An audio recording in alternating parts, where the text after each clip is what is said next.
बैसाख मास के शुक्ल पक्ष की तृतीया तिथि को अक्षय तृतीया के नाम से जाना जाता है। इस दिन को शास्त्रों में देव तिथि और स्वयं सिद्ध मुहूर्त कहा जाता है। धार्मिक कथाओं के अनुसार इस दिन से ही त्रेता युग की शुरुआत हुई थी।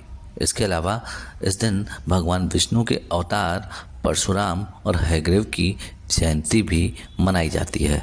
ये दोनों ही चिरंजीवी थे, इनका क्षय नहीं हुआ था, इसलिए इस तिथि को अक्षय तिथि माना जाता है।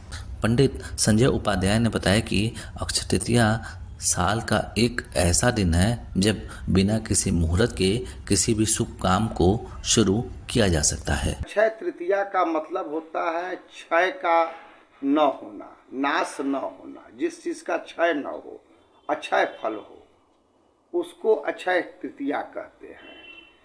क्योंकि इसी दिन जो है हमारे चिरंजीवियों में भगवान परशुराम का भी जन्म हुआ, तो चिरंजीवी हुए, उनका क्षय तो हुआ नहीं, उनका नाश हुआ नहीं।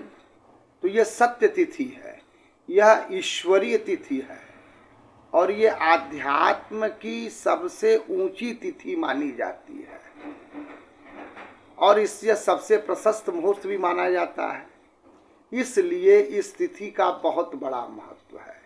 इसी दिन भगवान हयग्रीव का भी जन्म हुआ था। इसी दिन युगादि तिथियों में त्रेता युग का प्रारंभ भी हुआ था। तो त्रेता युग में आपको मालूम है कि स्वयं सत्य सिद्ध परमात्मा भगवान राम का अवतार हुआ और उन्होंने जो है असत्य का नाश करके सत्य की स्थापना की। सत्य में वो जयते का सिद्धांत दिया और सत्य को स्थापित किया।